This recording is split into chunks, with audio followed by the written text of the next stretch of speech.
성경을 레위기 16장 1절로부터 보겠습니다. 아론의 두 아들이 여호와 앞에 나아가다가 죽은 후에 여호와께서 모세에게 말씀하시니라. 여호와께서 모세에게 이르시되 네 형 아론에게 이르라. 성소의 장한 법궤 위 속죄소 앞에 무시로 들어오지 말아서 사망을 면하라. 내가 구름 가운데서 속죄소 위에 나타남이니라.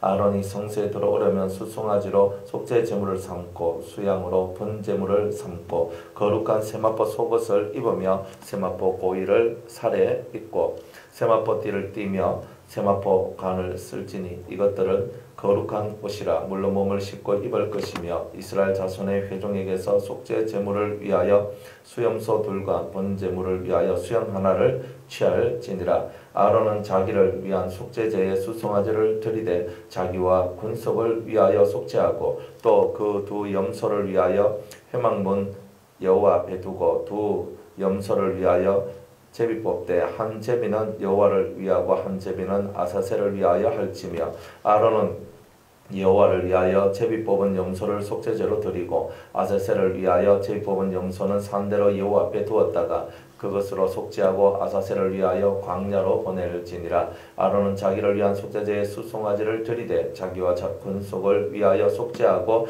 자기를 위한 그 속죄제 수송아지를 잡고 향로를 취하여 여호와 앞 단 위에 피운 불을 그것에 채우고 또 두 손에 곱게 간 향기로운 향을 채워가지고 장 안에 들어가서 여호와 앞에서 분향하여 향년으로 전곱궤 위 속죄소를 가리우게 할지니 그리하면 그가 죽음을 면할 것이며 그는 또 수송아지의 피를 취하여 손가락으로 속죄소 동편에 뿌리고 또 손가락으로 그 피를 속죄소 앞에 7번 뿌릴 것이며 또 백성을 위한 속죄제 염소를 잡아 그 염소를 가지고 장 안에 들어가서 그 수송아지 피로 행한같이 그 피로 행하여 속죄소 위와 속죄소 앞에 뿌릴지니 곧 이스라엘 자손의 부정과 그 범한 모든 죄를 인하여 지성소를 위하여 속죄하고 또 그것의 부정한 중에 있는 회막을 위하여 그같이 할 것이요 그가 속죄소에 속죄하러 들어가서 자기와 그 권속과 이스라엘 온 회중을 위하여 속죄하고 나오기까지는 누구든지 회막에 있지 못할 것이며 그는 여호와 앞 단으로 나와 그것을 위하여 속죄할지니 곧 그 수송아지의 피와 염소의 피를 취하여 단 귀퉁이 뿔들에 바르고 또 손가락으로 그 피를 그 위에 7번 뿌려 이스라엘 자손의 부정에서 단을 성결케 할 것이요 그 지성소와 회막과 단을 위하여 속죄하기를 마친 후에 산염소를 들이되 아론은 두 손으로 산염소의 머리에 안수하여 이스라엘 자손의 모든 불의와 그 범한 모든 죄를 고하고 그 죄를 염소의 머리에 두어 미리 정한 사람에게 맡겨 광야로 보낼지니 염소가 그들의 모든 불의를 지고 무인지경에 이르거든 그는 그 염소를 광야에 놓을지니라.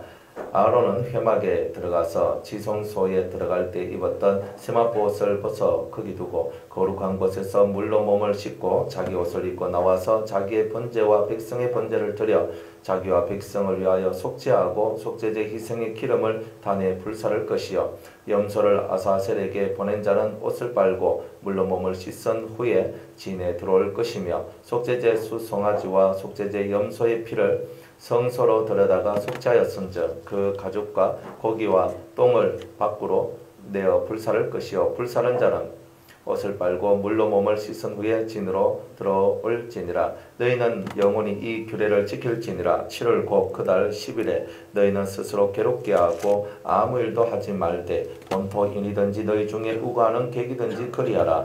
이날에 너희를 위하여 속죄하여 너희로 정결케 하리니 너희 모든 죄에서 너희가 여호와 앞에 정결하리라. 이는 너희에게 큰 안식일인즉 너희는 스스로 괴롭게 할지니 영원히 지킬 규례라. 그 기름 부음을 받고 위임되어 그 아비를 대신하여 제사장의 직분을 행하는 제사장은 속죄하되 세마포 옷고 성의를 입고 지성소를 위하여 속죄하며 회막과 단을 위하여 속죄하고 또 제사장들과 백성의 회중을 위하여 속죄할지니 이는 너희의 영원히 지킬 규례라. 이스라엘 자손의 모든 죄를 위하여 1년 1차 속죄할 것이니라. 아론이 여호와께서 모세에게 명하신 대로 행하니라. 아멘. 기도하겠습니다. 은혜로우신 하나님 감사합니다. 주의 성령으로 우리와 함께하여 주옵소서. 이 시간 우리가 속죄의 이 비밀들, 그 은혜로운 그 하늘의 비밀들을 깨닫기 위하여 하나님 앞에 저희들이 나왔사오니 아버지 하나님 우리와 함께 하시고 성령으로 크게 축복해 주시기를 간절히 바라고 원하옵나이다. 속죄로 오늘 첫째 시간 속죄의 비밀을 깨닫는 저희들이 되길 원하옵나니 주여 우리와 함께 임하시고 하나님의 거룩한 뜻이 저희들 위해 임하는 역사 있게 하여 주시옵소서. 예수님의 이름으로 기도드리옵나이다. 아멘.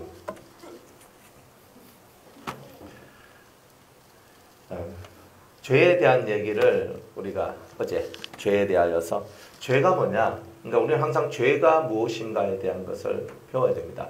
그러니까 이 죄라는 세계는 하나님 속에서 나온 의로운 성질들이 하나님 속에서 나온 의로운 영들이 이제 자신이 하나님 위로 올라서겠다는 이제 그런 심령을 품으면서 시작된 것이 죄입니다. 즉 죄의 본질적 모습은 하나님을 대적하는 거예요. 그러니까 여러분 마음속에 하나님을 대적하는 마음이 있는지 없는지를 살펴봐야 되는 거예요. 우리는 하나님을 대적하지 않죠. 그죠? 그러나 대적하지요. 하나님을 대적 안 해요. 우리는 하나님 가면 그래 하나님 다 이렇게 합니다. 그런데 하나님을 대적한다는 게 우리가 손가락질을 하면서 하나님 당신이 살아있으면 내 앞에 보여봐 이렇게 하는 것만이 대적이 아니라는 거예요. 대적이 뭐냐면 내가 죄를 짓는 것 자체가 하나님을 대적하는 것이다. 왜냐하면 죄를 짓는 자마다 하나님께 나지 아니하고 성경이 이렇게 얘기하거든요. 죄를 지으면 하나님의 것이 아닌 거라. 근데 우린 죄를 짓잖아요. 그러니까 나는 오늘도 영적 컨디션이 좋으면 죄를 안 짓다가 하나님 자손 되었다가 또 영적으로 컨디션이 안 좋으면 어떻게 돼요? 안 좋으면 마귀의 자식이 됐다가 그래 가끔 내가 하나님 자식인지 마귀 자식인지 헷갈릴 때가 있는 거예요. 나는 틀림없이 내 마음에는 성령을 쫓아가고 은혜를 쫓아가는 마음이 있는데 그런데 또 다시 내 마음에는 또 다른 내가 내 속에서 올라와서 내 이기심을 나타내고 내 속에 있는 악한 이 마음들이 드러나도록 만들어내는 이런 일들이 계속 벌어지더라 이 말이에요. 여러분들 착하게 의롭게 선하게 잘 살고 싶잖아요. 안 그렇습니까? 우리는 다 그렇게 살고 싶어요. 우리는 정말 복되게 행복하게 우리가 정말 착하고 선하게 의롭게 살면 하나님께서 우리에게 복을 주실 것을 우리는 알고 있어요. 그렇기 때문에 우리는 그렇게 살고 싶어요. 살고 싶은 내 마음의 소원이 우리한테는 있다는 거예요. 그럼에도 불구하고 우리는 그런 소원이 있음에도 불구하고 우리는 그렇게 잘 살지를 못하고 있더란 말이에요. 그리고 왜 그러냐? 죄가 뭔지를 모르기 때문에. 죄가 뭔지를 모르기 때문에. 그냥 우리가 싸우고 화내고 그죠? 우리가 그냥 엄청난 교만 속에 들어가고 음란 속에 들어가고 혈기 속에 들어가고 눈에 보이는 것이 팍팍팍 보여야지만 그것이 죄인 줄로 알고 있지만 사실 모든 죄는 변질된 내 마음으로부터 시작되기 때문에 이 마음이 변질된 사람들은 항상 죄를 먹고 마시며 살고 있다는 거예요. 그렇겠죠?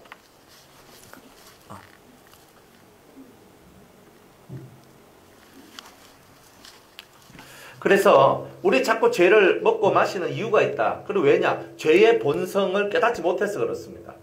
내가 죄인인데 알아요. 근데 죄인이 아닌 것처럼 살죠. 근데 주님은 뭐라고 얘기하냐면 너가 죄인이라는 것을 알고 죄를 고백하고 자백하는 삶을 살아라고 얘기를 합니다. 사람 속에 있는 이 죄성 사실 우리에게는 수치와 부끄러움이거든요.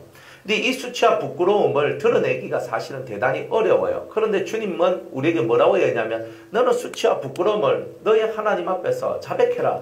고백을 해라. 그리고 너 속에 들어있는 모든 죄를 토해내라라고 얘기를 하고 있다는 거예요. 그러니까 우리가 이런 훈련들을 통해서 우리 속에 있는 죄를 하나님 앞에 자백하고 토해낼 때에 우리 속에 있는 이 죄가 내가 빼냈잖아요. 내가 빼낸 거예요. 내가 토해내니까 하나님이 이것들을 확 잡아가지고 확 당겨주는 거예요.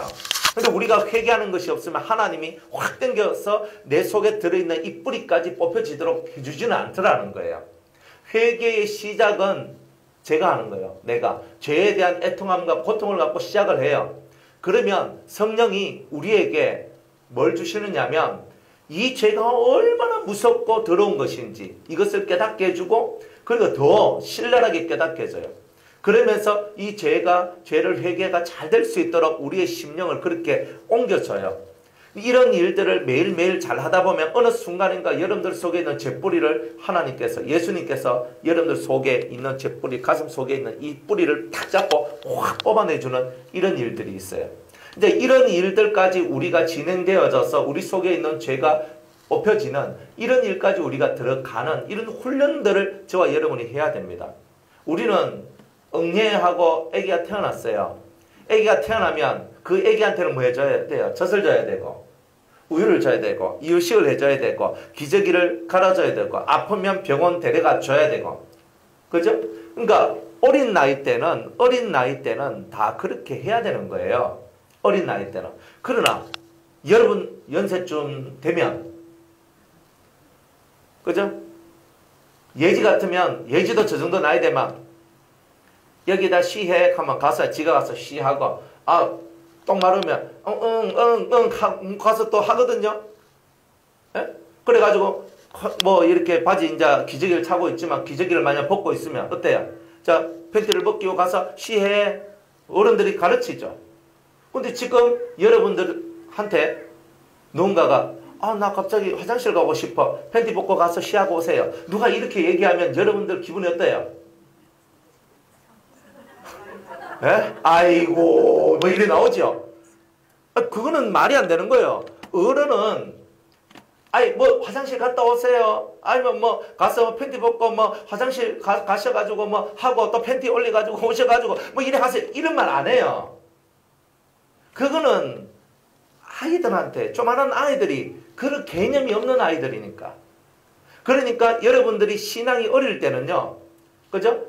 얘야, 너는 숟가락은 이렇게 쥐어야 되고 젓가락은 이렇게 져야 되고 밥을 먹을 때는 소리를 내지 마. 짭짭짭 소리 내면 안 돼. 가르쳐줘야 되잖아요.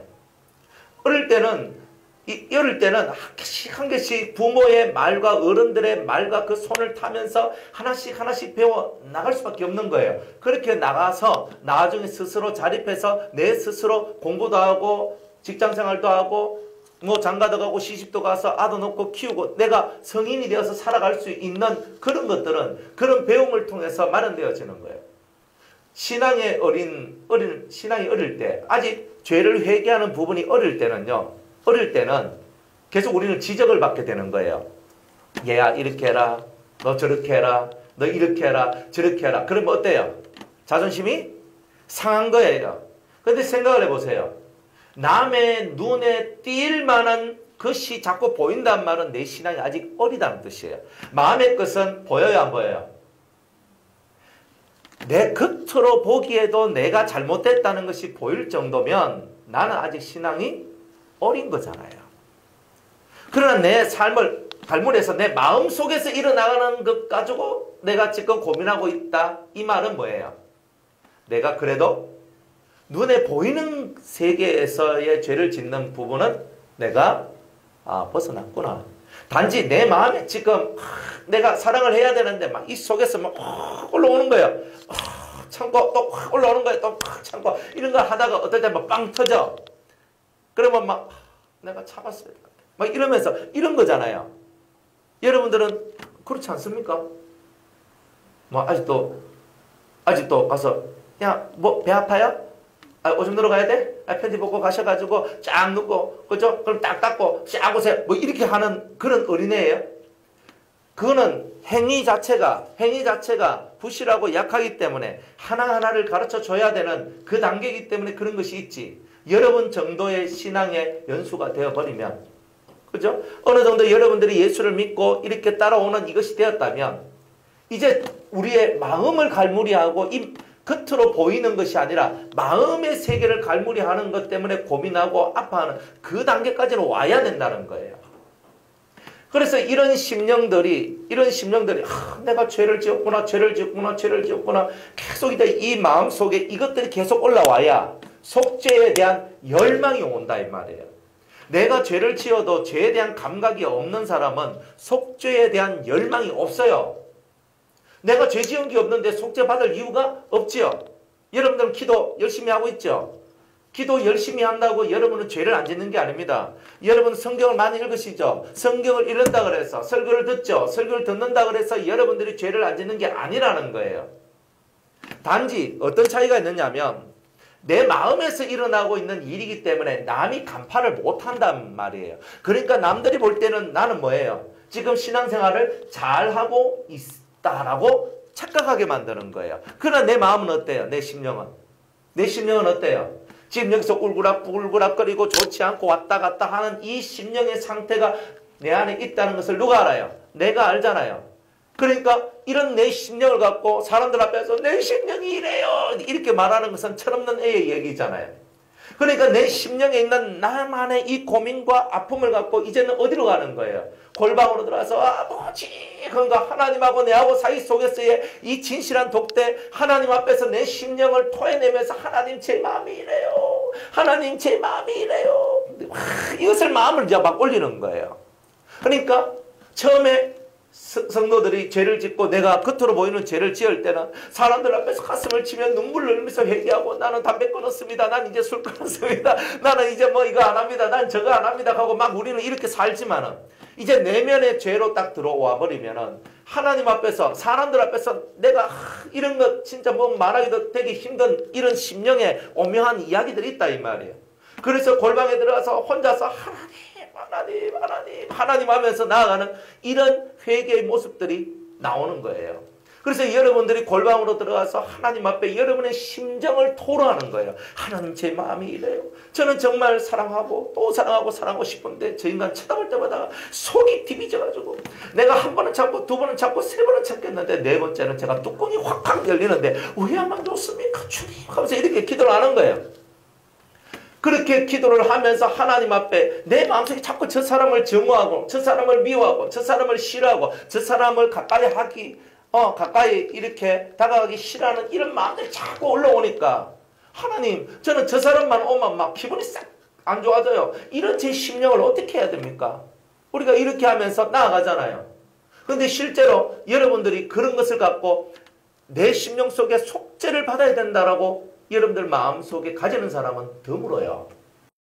내 마음이 삐딱하게 됐고 내 마음이 지금 삐뚤게 지금 가고 있는 이 심정을 하나님 앞에 내어놓고 막 회개하면서 이걸 속죄해 주세요. 이 모든 모습을 버리게 해주세요. 또 예수의 피로 이 더러운 것들이 씻어나가기를 원합니다라고 기도하는 사람은 사실 드물더라니까요. 그러니까 속죄에 대한 열망이 죄가 가슴 깊게 들어오면 속죄에 대한 열망이 확 올라오는데 이것은 내가 고쳐야 될 부분이라고 생각하지 죄 속함을 받아야 될 부분이라고 생각을 하지 않는 거예요. 여러분들 다른 사람 보면 아이고 뭐 저 사람 안 보면 내가 뭐 괜찮지 하고 있지만 평생 안 볼 수 없잖아요. 안 그렇습니까? 우리가 막 대판 싸웠어. 우리 바나나 권사님하고 저 대판 싸웠어요. 팍 싸워가지고 막 다시는 안 본다 했어요. 우리는 그 말 못 지켜요. 못 지켜요. 왜냐하면 저도 죽으면 천국 갈 끼고 우리 권사님도 죽으면 천국 갈 건데 천국 가면 내가 다시는 안 본다 했는데 거기서 바쁘네. 그러니까 우리가 한 말이 뭐예요? 이루어지지 않잖아요. 그러니까 어리석은 말을 했는 거예요. 말은 이루어지는 말을 해야 어리석지 않는데 우리는 말을 하는데 이루어지지도 않을 말을 하고 있는 거예요. 나는 천국 가고 저 사람 지옥 가면 영원히 볼 일 없어. 그건 맞아요. 난 니하고 다시는 안 본다. 어제 복음을 전했는데 안 받아들여. 네 발에 먼지를 털어버려. 가면 되는 거예요. 그런 거는. 그런데 우리 믿는 사람은 어때요? 다시는 안 본다 했는데 다시 안 볼 수 있습니까? 안 볼 수 있어요. 내가 지옥 가거나 여러분이 지옥 가거나 둘 중에 하나면 우리는 안 볼 수 있어요. 그런데 조금 그럴 가망성은 좀 희박하잖아요. 농후합니까? 제가 지옥 가거나 여러분이 지옥 갈 가능성이 농후합니까? 그럼 좀 곤란한데 그죠? 그래 우리가 이 땅에 살면서 이 심령 속에서 내 마음속에 약간의 시련과 약간의 미움, 약간의 증오, 약간의 보기 싫음 이 정도는 죄라고 생각하지 않는 그런 마인드가 있다 이 말이에요. 그렇기 때문에 우리는 그런 작은 것 하나하나 때문에 여러분들이 하나님 앞에 기도하는 것에 대하여 응답을 못 받고 있는 것이고 여러분들이 하나님 앞에서 잘 살려고 할 때도 잘 안 되는 이유가 바로 그런 데 있는 거예요. 왜? 쏘가지가 못 됐거든. 이 속이 나는 다른 사람 이만큼 미워할 때 난 이만큼 미워합니다. 그러니까 나는 다른 사람보다 좀 적게 미워합니다. 이걸 자랑하거든요. 난 다른 사람 나는 이 사람은 아예 저 사람은 아예 쳐다보기도 싫은 사람인데 나는 그래도 성화 많이 돼서 나는 살짝은 봅니다. 똑바로는 못 봐요 이렇게. 살짝 이렇게 싫지만 그래도 뭐 제가 좀 참고 뭐 기다리면 됐죠 뭐 이렇게 한단 말이에요. 나는 엄청 성화되어 있고 나는 엄청 잘나 있는 것처럼 착각을 하고 있는 거예요. 그러나 주님이 원하시는 건 뭐예요? 죄에 대한 부분은 작아도 재고 커도 진 거예요. 여러분들 하얀 옷에다가 까만한 작은 그 점 하나가 찍혔어요. 그러니까 괜찮죠? 냉장고를 사러 갔는데 진열 냉장고가 있어요. 진열. 그건 좀 싸잖아요. 진열된 거 싸. 그런데 그 앞에 있는 그 직원이 얘기를 합니다. 그런데 혹시 앞문에 찍혔을 수도 있어요. 막 이래 얘기하는 거예요. 그러면 여러분들이 냉장고 새로 사는데 아무리 진열돼도 문짝이 몇 개 막 찍혀가지고 딱 보면 이거는 우러져가지고 그렇네 이런 거 사고 싶겠습니까? 물론 돈 때문에 사신 분도 있어요. 돈 때문에 사는 사람도 있어. 뭐 없는데 뭐 그거라도 감사하지 뭐 많이 깎아만 주면 사지 뭐 그죠? 이상 없는데. 그렇지만 보통 사람들은 막 찍혀 있고 막 이러면 사기 싫다 딱 이 나오잖아요. 여러분들 아무리 깨끗해도 그거 하나 찍혔는데요. 사람들은 안 사요. 여러분들은 다 깨끗해 다 깨끗해. 근데 하나 요만큼 어떤 한 사람에 대해서 미운 마음이 요만큼 눈에 보이지도 않아. 겨자씨 하나만 요만큼 미운 마음이 만큼 올라왔어. 그 아무것도 아니거든요. 남들도 못 알아채고 다 몰라. 근데 누가 하느냐? 하나님 니는 미움의 뿌리가 뽑히지 않았다. 딱 이렇게 나오는 거예요. 그러면 우리는 그 죄를 갖고 하얀 옷을 입었는데 네임펜 가지고 검정색 펜가 하나 툭 했어. 그러니까 이 검정색이 보여요 안 보여요? 예? 하얀 옷에 네임펜으로 정말 딱 하나 찍었는데 여기 탁 들어왔어. 보일 거예요 안 보일까요? 너무 잘 보이는 거예요 그게. 깨끗하면 깨끗할수록 작은 티 하나가 크게 보이는 거예요. 그러면 여러분이 가면 가서 원래 여러분이 덕지덕지 여기 막 시커먼 거 다 묻어있고 이런 사람은요 그게 뭐 하나 찍혀있는 거 그 신경도 안 써요 그런 거는. 근데 깨끗해져서 다 깨끗했는데 요만큼 진짜 눈에 보이지도 않는 이런 아주 작은 점과 같은 이런 흠 하나가 발견되었을 때 그게 이만큼 크게 보이는 거예요. 그러니까 우리가 더 신앙이 자라나면 자라날수록 작은 것에 조심해야 된다는 거예요. 작은 것에 조심해야 돼요. 내가 사람한테 말을 할 때 내 마음의 모습은 어떨까? 내가 저 사람을 생각할 때 내 마음의 모습은 어떨까? 내가 저 사람한테 내가 뭔가를 할 때 내 마음의 모습은 어떨까? 이걸 생각하고 해야 되는 거예요. 그러니까 내 마음 속에서 이 불쾌지수가 올라와가지고 막 요즘 막 여름 돼가지고 막 찝찝하게 해가 몸 쩍쩍 붓고 막 이렇게 불쾌지수 막 올라가는데 저 사람 내한테 말하는 게 막 금방 져 보이고 막 기분 막 이래가지고 내가 화 막 빵 냈습니다. 하나님께 안 통해요. 네가 너를 컨트롤 못하는 부분에 대해서 너는 왜 이렇게 합리화시키느냐? 항상 합리화시키는 거예요. 그렇기 때문에 이 죄에 관한 문제는요. 작은 것 하나도 용납이 안 되는 게 하나님이신 거예요. 그 정도로 하나님께서 우리에게 원하는 것이 완전하게 되기를 원하고 있다는 거예요. 완전하게. 그러니까 이 죄의 부분에 대해서 이제 여러분들은 어떤 것을 해야 되냐면 마음속에 작은 미움이라도 작은 보기 싫음 저 사람과 함께하기 싫다 보기 싫다 내가 저 사람 밉다 내 속에 이 감정들이 막 올라오면서 내 마음속에 뭔가를 자꾸 꽈 나갈 때 여러분은 사탄아 물러가라. 이게 뭐냐? 리워야단이 역사하는 거라 그랬죠. 죄를 유발시키는 요소라 그랬죠. 여러분들 그 요소가 죽지 아니하면 여러분들 속에는 계속 이 사람은 호호호 하는데 저 사람은 이렇게 되는 거예요. 그런 삶을 계속 살면서 우리가 성화되어져 간다라고 말하는 것은 거짓말이라는 거예요. 그래 하나님께서는 이런 작은 죄 하나 내 마음속에서 작게 미동하는 이 작은 것 하나라도 놓치지 말고 우리가 그것을 두고 회개할 수 있는 그런 마음이 되어 있을 때 진정한 속죄의 은총이 여러분들한테 오게 될 것이라는 거예요. 진짜 속죄는요. 큰 죄를 없앨 때 오는 게 아니에요. 여러분들이 미처 생각지도 못한 그것이 죄라는 것을 깨달을 때에 여러분들 속에 있는 죄뿌리들이 뽑혀져 나가는 역사가 나오는 거예요. 그러니까 우리 굵직굵직한 죄는 다 알아요. 근데 뭘 모르냐? 그 작고 내 눈에도 잘 보이지 않는 그 작은 것을 섬세하게 볼 수 있는 눈이 생겼을 때 여러분들 안에 있는 죄의 뿌리가 뽑혀져 나갈 거다 이 말이에요. 그래서 여러분의 눈이 현미경이 되어야 된다는 거예요. 섬세하게 볼 수 있는 현미경이 되라. 다른 사람들한테는 현미경이죠. 그죠? 눈 조리개 이래 왔다 갔다 하면서 쫙 보면서 보면 이걸 좀 고치래, 요 좀 고치래.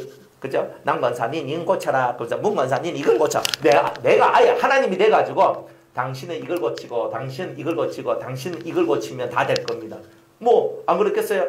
여러분들 마음속에도 목사님은 요걸 고치고 요걸 고치고 요걸 고치면 될 겁니다. 아주 훌륭한 사람이 될 겁니다. 여러분들은 다 그런 마음들 다 가지고 있다니까요. 우리가 항상 바라보는 그 마음들, 이 바라보는 마음들을 그렇게 바라보게 되면 여러분들은 이 눈이 안 바뀌어져요. 라오디가 교회에게 주님께서 말씀하시기를 안약을 사서 발라 너의 눈을 보게 하라 그랬거든. 그러니까 우리의 이 눈이 왜 뜨여지지 않고 우리의 눈이 왜 이 성경을 읽어도 깨달음이 적고 내가 왜 기도를 해도 응답이 적고 내가 왜 하나님을 향해 나아가도 왜 신령한 은혜가 내려오지 않는가? 그 이유는 이 눈의 문제인 거예요. 사랑의 눈으로 보면 모든 것이 아름다워 보여요.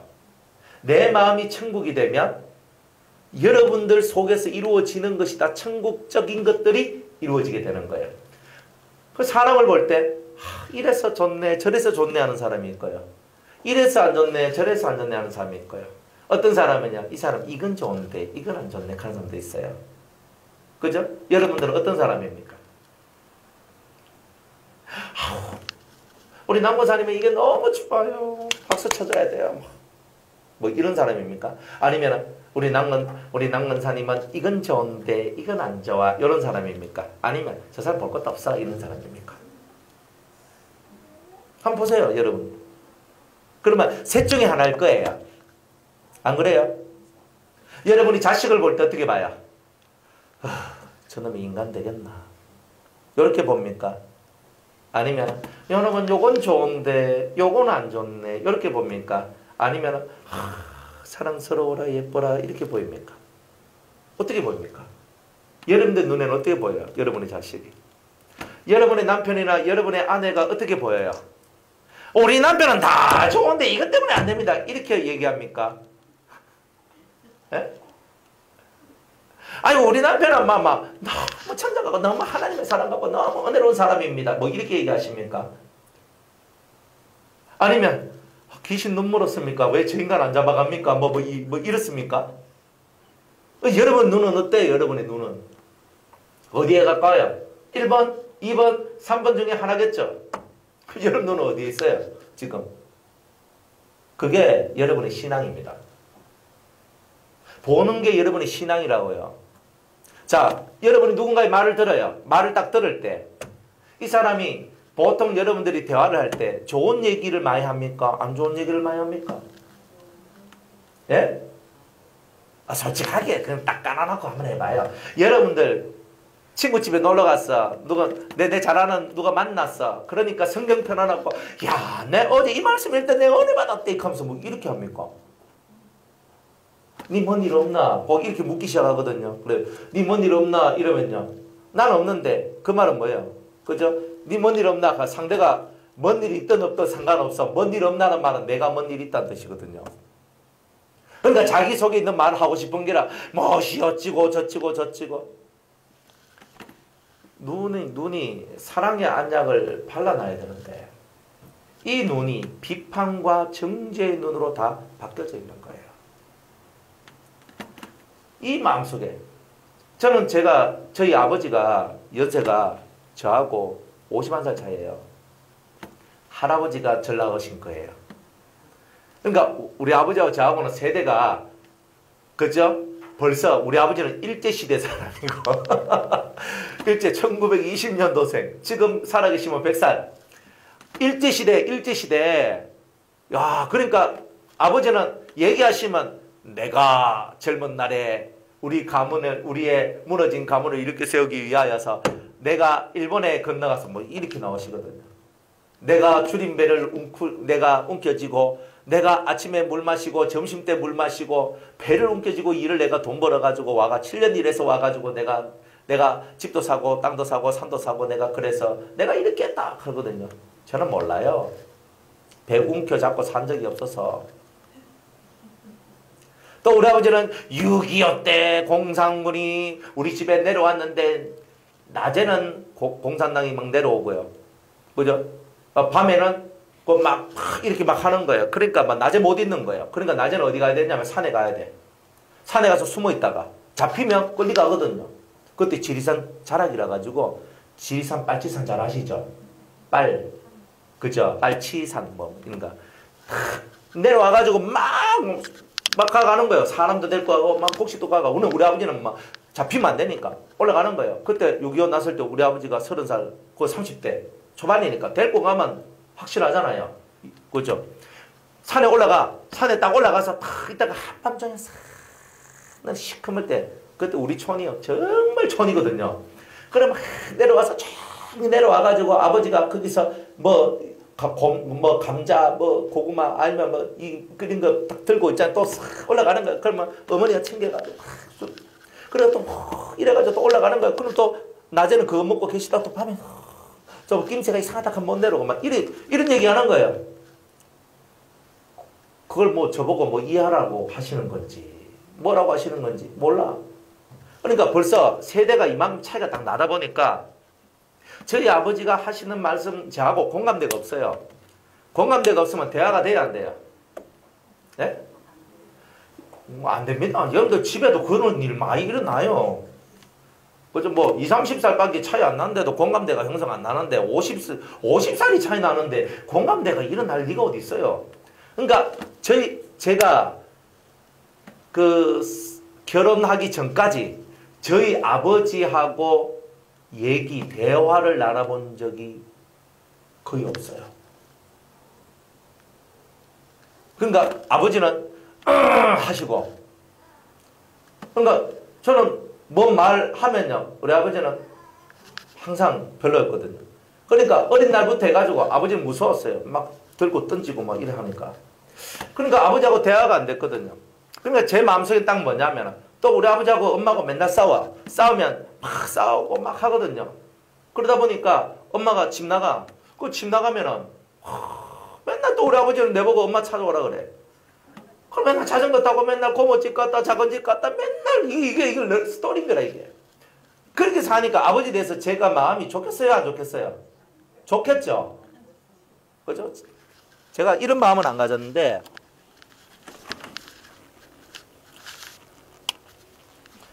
우리 아버지 빨리 죽었으면 좋겠다. 이런 마음이 있잖아요. 그러니까 아버지의 존재가 어떻게 느껴졌냐면, 아버지가 있으면 많아.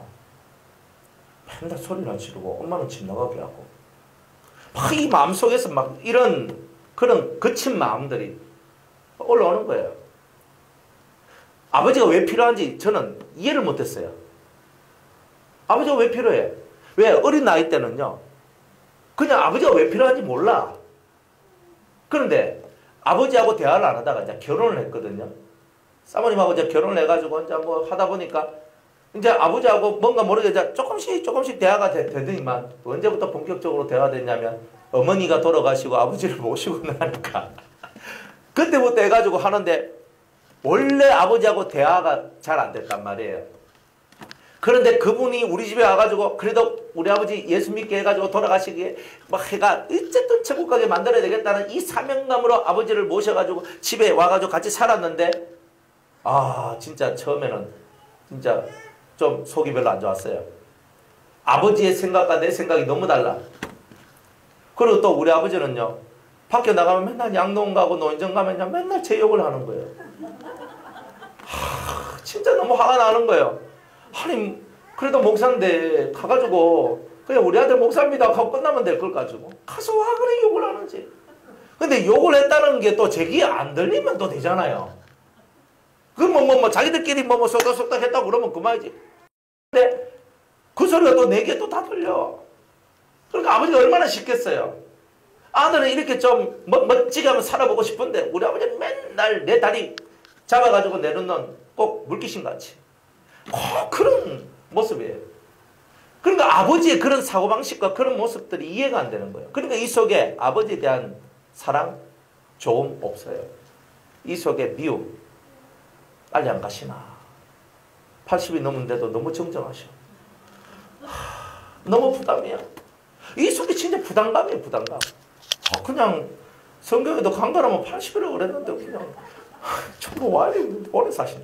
강건하면 80인데 빨리 가시면 되는데 그죠? 안 가! 그러다가 제가 애를 낳았어요. 애를 낳고 지혜를 낳고 그 다음에 원영이를 낳고 애를 키우면서 제 마음속에서 어느 순간인가 아버지의 마음이 싹 들어와요. 내가 자식을 둘을 낳고 키우다 보니까 아버지에 대한 마음이 이렇게 들어오더라고요. 그러면서 제가 맨날 아버지를 미워하고 아버지를 싫어했는데 아버지 빨리 죽었으면 좋겠다고 생각했는데 아버지 빨리 내 삶 속에 빨리 사라졌으면 좋겠다고 생각했는데 근데 그 아버지를 조금 내가 뒤에서 이렇게 쳐다봤거든요. 쳐다보니까 아버지가 인생 지금 80년이 넘도록 사시면서 저희 아버지가 75살 때까지 일을 하셨거든요. 그것도 노가다를 하셨어. 그러니까 제가 그 아버지를 제가 살펴봤거든요. 그러니까 제 마음속이 갑자기 뭉클해지면서 아버지에 대하여 아버지 인생과 삶이 불쌍하다는 마음이 딱 올라오기 시작하더라고요. 그때가 35살, 36살 정도 때였거든요. 그러면서 그때 그 아버지에 대한 미움, 그 싫음, 빨리 죽었으면 좋겠다. 이런 마음들이 제 속에서 오히려 아버지에 대한 긍휼과 불쌍히 여김으로 그때가 바뀌어지는 그런 하나의 어떤 전환기가 됐던 거예요. 만약 그때 제가 아버지를 향한 마음이 사랑과 그 아버지를 불쌍히 여기는 마음으로 변화가 안 되었으면 저는 아마 신앙의 진보나 은혜가 아마 없었을 거라고 저는 생각해요. 그런데 하나님께서 원하시는 것이 무엇이었는가? 하나님은 너는 너희 아버지가 너한테 어떻게 했는 그것을 쳐다보지. 근데 그 아버지의 존재 자체가 얼마나 귀하고 소중한지에 대해서 너는 그걸 모르는 거야. 제가 아버지가 되다 보니까 저희 아버지가 저한테 했는 말이 있거든요. 뭐냐면 야 이놈아 내가 너 굶기더나 그랬어요. 제가 속으로 요즘 세상에 굶고 사는 사람 어디 있나. 근데 우리 아버지한테 그게 의미 있는 말이거든요. 다른 세대는 이해 못하는데 그 세대 사람들은 내가 너 굶기든가 하는 이 말에 대해서 다 공감하는 게 있어요. 굶어서 병들고 병들어 죽고 했던 자식들이 있었거든. 내가 널 굶겼느냐. 두 번째, 내가 너를 한 번이라도 때리더냐.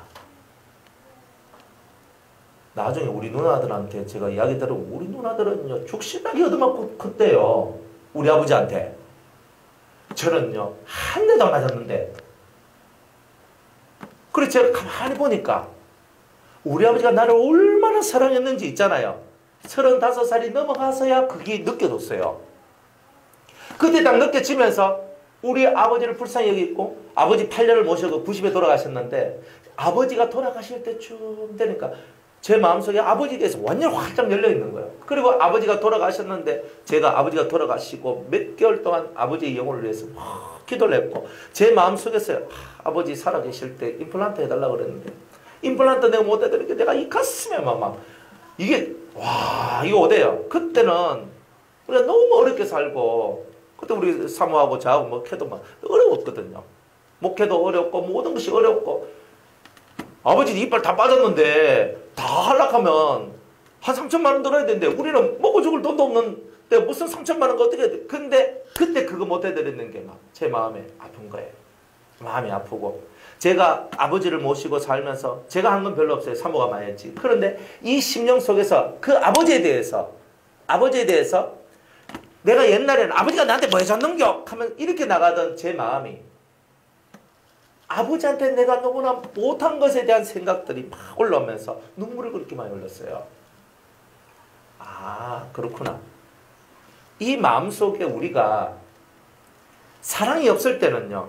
뭐 해줬노? 이것만 쳐다봐요. 그런데 사랑이 생기면 내가 더 못해준 거 이게 생각이 나요. 그러면서 나는 사랑의 눈이 있나 없나를 살펴봤어요. 그때도 똑같이 목회를 하고 있었어요. 아버지를 모시고 살면서 목회하고 있었어요. 사람들한테는 사랑을 떠들고 이렇게 사랑하라 그랬고 이렇게 사랑하라고 또 나는 역시 또 사랑 많은 사람처럼 포장해가지고 설교도 하고 그랬거든요. 위선자였지. 자기를 키워준 아버지를 사랑하지 못할 만큼 내 마음이 아버지에 대해서는 열리지 못하고 강팍한 나의 마음이었고 사랑이 나는 다른 사람에 대해서 많은 사랑을 가졌는지 몰라도 적어도 내 부모에 대해서만큼 내 아버지에 대해서만큼은 사랑이 요만큼도 없었던 냉혈함이었다. 그걸 바라볼 때 내 죄가 뭘까? 저는 다른 사람 다 잘해줘요. 그런데 정작 나를 낳아준 내 아버지한테는 그걸 잘 못하는 거예요. 오히려 저보다 우리 아들이 더 잘했어요. 좀 하나 요만한 게 있잖아요. 제가 어릴 때 얘기했거든. 원영아, 아버지가 없으면 네가 이 집의 가장이다. 할아버지는 연세가 많으니까 어딜 갈 때 할아버지를 잘 모셔라. 이렇게 했거든요. 얘는요. 그 말을 딱 듣고 할아버지가 갈 때마다 할아버지가 지 손을 잡는 게 아니고 지가 할아버지 손을 잡고 가는 거예요. 하미를 하면서 가는 거예요. 할아버지 이러세요. 하면서 막 지가 이렇게 하는 거예요. 그래 가만히 제가 지나온 세월들을 가만히 보니 그 사랑함이 내가 낳은 내 아들보다 못했다. 내가 낳은 내 아들보다 못한 사랑을 가졌다. 그러니까 얼마나 이 속이 못 낳는지 이 심령이 못난 게 너무 많은 기라. 그런데 설교는 뭐예요? 사랑, 희생, 봉사 이런 말을 하고 살았단 말이에요. 얼마나 하나님 보실 때 저를 가정하게 바뀌었어요. 그러니까 가정한 인간이었어. 그때도 훌륭한 설교를 했고 좋은 설교를 하고 살았는데 가정한 인간이었다. 가정한 인간. 남한테 보여주는 부분들은 좋게 보여주고 진짜 네 심령 속에서 네가 해야 될 것은 너는 못하고 있었다. 그러니까 제가 인생을 지나오면서 제 심령을 바라볼 때 너는 가정한 인간이었다. 너는 이중적인 삶을 살았다. 그러니까 제 인생이 그랬던 거예요. 근데 그 죄에 대해서 저는 회개를 안 했거든요. 그것이 죄인 줄도 몰랐고 그것이 죄가 아니고 그냥 아버지하고 나 사이 속에 해묵은 어떤 그런 거다라고만 생각을 하고 있었던 거예요. 근데 절대 그런 게 아니었어요. 내 안에 있는 독성과 내 안에 있는 아집과 내 안에 있는 이기심이 사랑을 가로막고 있었던 거예요. 근데 그 부분이 해결이 되니까 심령에 묶여있는 부분이 풀어지게 되더라고요. 하나님 앞에서 우리는요, 인생을 살면서 항상 그런 부분들이 남겨져 있어요. 그래, 죄에 대한, 우리가 이 죄에 대해서 사랑의 눈을 뜨지 못한 이 죄가 사실은 얼마나 큰지. 내가 다른 사람을 바라볼 때, 내가 이 사람은 사랑의 눈으로 바라보는데 저 사람은 사랑의 눈으로 보지 않는단 말은 내 눈가리가 짝눈이라. 내가 좋아하는 것만 사랑하고 내가 싫어하는 쪽은 아예 버리는 옳지 못한 내 눈. 그래서 내 눈이 그렇더라는 것을 알게 돼요. 그래서 너는 안약을 사서 네 눈에 집어넣어라. 내가 모든 사람을 통일하게 사랑할 수 있다면 얼마나 좋을까. 가끔 가다가 재밌는 일이 있어요. 우리 유권사님, 우리 아들 김문식 집사님 있는데 한 번씩 저한테 문자가 오거든요. 재밌어요. 문자 오는데 오늘 문자가 다 왔어. 문자 딱 왔어. 그러니까 내한테 뭐라고 했냐면 진철 형님. 딱 이러고 딱 왔어요. 딱 왔어. 그저 옛날 같았으면요. 제 속에서는 진짜 힘 죽기. 그래서 목살을 도 이렇게. 근데 제가 답장을 뭐 하냐면 문식 아우님이라고 보냈어요. 그러니까 이 심령의 삶이라는 건 그런 것 같아요. 형님이라고 그러면 아우님이라고 해주면 되는 거고, 목사님이라고 하면 성도님이라고 하면 되는 거고, 안 그래요? 사장님이라고 하면 핫도그 싸주면 되는 기고. 우리 이 마음의 세계라는 게 뭘까 이 말이에요. 마음의 세계라는 게. 우리 마음이 얼마만큼 열려 있느냐에 따라서 행동거지가 다 달라지는 거다. 우리가 죄에 대해서 속죄를 받고 우리가 정말 예수님의 신부가 되기를 원하지만 실제적으로 우리가 예수님한테 얼마만큼 마음이 열려 있고 또 우리 눈에 늘 바라보는 우리 성도들에게 혹은 여러분들이 만나는 수많은 사람들에게 얼마만큼 마음이 열려있느냐를 봤을 때 우리는 사실 참 부족한 게 많더라는 거예요. 그래서 그러한 우리들이 이제 죄에 대한 깨달음을 얻게 되는 거예요. 아, 이게 죄구나. 내가 사랑하지 못하는 것이 바로 나의 죄구나. 내가 정말 사랑하지 못하는 이것, 내가 정말 사랑하지 못하는 이 눈을 없애는 것이 지상 최대의 과제구나 하는 것을 우리가 깨달았을 때 드디어 하나님의 이 속죄의 원리 속으로 여러분들이 들어왔다라고 말할 수가 있는 거예요. 사랑의 눈이 열려지지 않았을 때 나는 속죄받을 자격이 없다는 것을 깨닫게 돼요. 사랑의 눈이 열림으로 말미암아 내 심령이 한 바다같이 큰 바다가 되어 태평양같이 넓어져요. 안 그래요? 아까 여기 이제 제가 이제 차를 운행하고 이제 왔는데 택배 아저씨가 이제 우리 제 주차된 데 탁 대놓고 계셨거든요. 한참을 기다렸어요. 한참을. 그리고 가만히 있었어요. 그분은요, 막 택배 하면서 이 집 3층 올라갔다 막 여기 막 하는 거예요. 그래. 내가 만약 빵 눌러가지고 아저씨 빨리 좀 차 좀 빼서 하고 막 이렇게 했으면 그 아저씨는요 더 마음이 그랬을 거예요. 인생을 살아가는데 내가 잠시 기다려줄 수도 있는 건데 잠시 내가 손해볼 수도 있는 건데 우리는 갑갑하게 내가 손해보는 것을 생각하지 않고 꼭 내한테 유익이 있기를 바라는 그런 마음. 우리 마음에 여유가 없을 때는 항상 그렇더라는 거예요.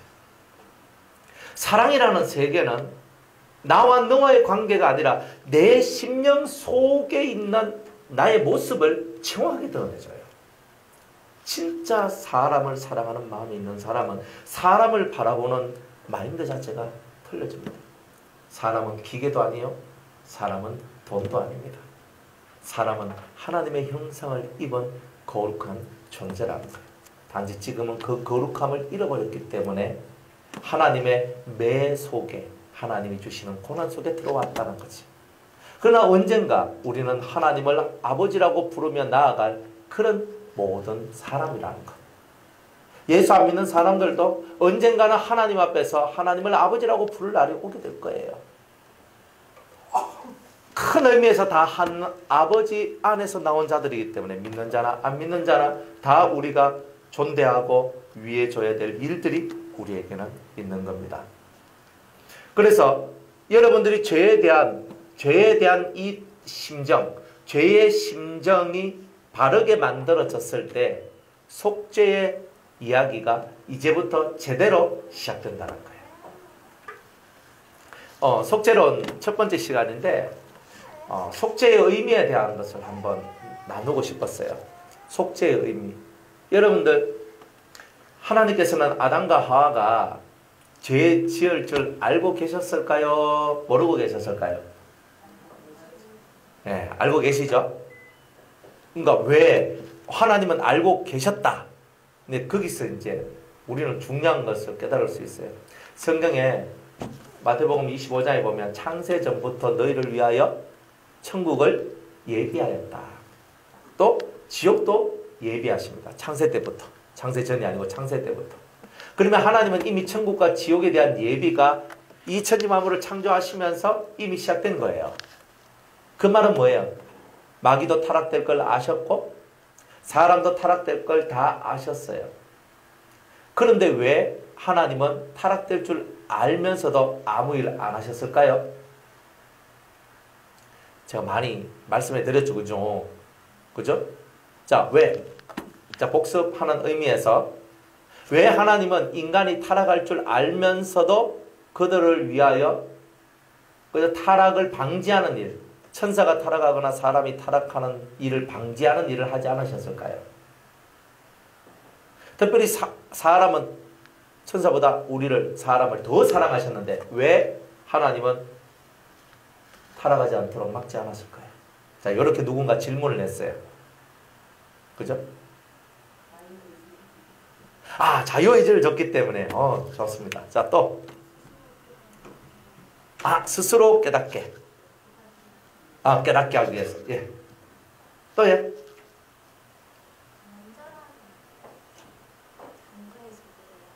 창조의 세계를 완전하게 해주려고, 그죠? 죄지역과, 그죠? 완전하게.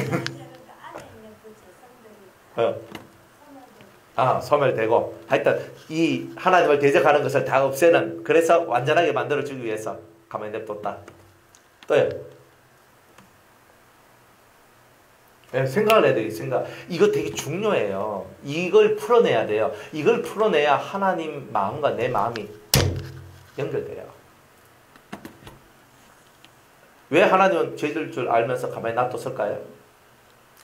왜 하나님은 목사가 죄를 짓고, 그저 주장로님이 죄를 짓고, 그저 여러분들이 죄를 지을 때, 너 죄 짓지 마! 이러면 되는데, 왜 그 말 안 해줘요? 해주면 좋잖아요.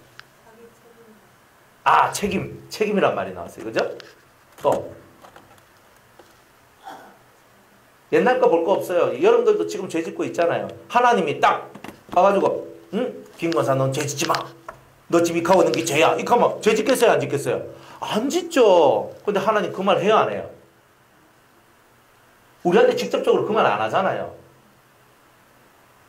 성경, 옛날에는 성경이 없었어요. 아담과 하와 때는.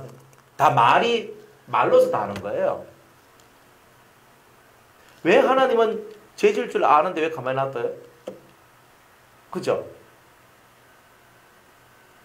여러분들이 잘못될 줄 아는데 왜 가만히 놔둬요? 이 하나님께 우리 이 피조물들한테 원하는 게 있어요. 우리 여러분들 자유의지, 책임 이런 거 다 있는데 자유의지를 하나님 되게 중요하게 여긴다 그랬어요. 그죠? 선악을 선택할 줄 아는 자가 되도록, 그리고 거기에 대한 책임을 지도록 하는 게 하나님의 의도였죠. 그러나 그보다 더 근본적인 것은 모든 피조물들은 하나님의 은혜 없이는, 하나님 없이는 살 수 없다는 것을 가르쳐주기 위해서 그런 거예요. 여러분들 죄를 지었으면요, 죄에 대한 해결 방법이 나와야 돼요. 여러분들이 잘못한 건 많아요. 우리는 잘못한 게 많거든요, 사실.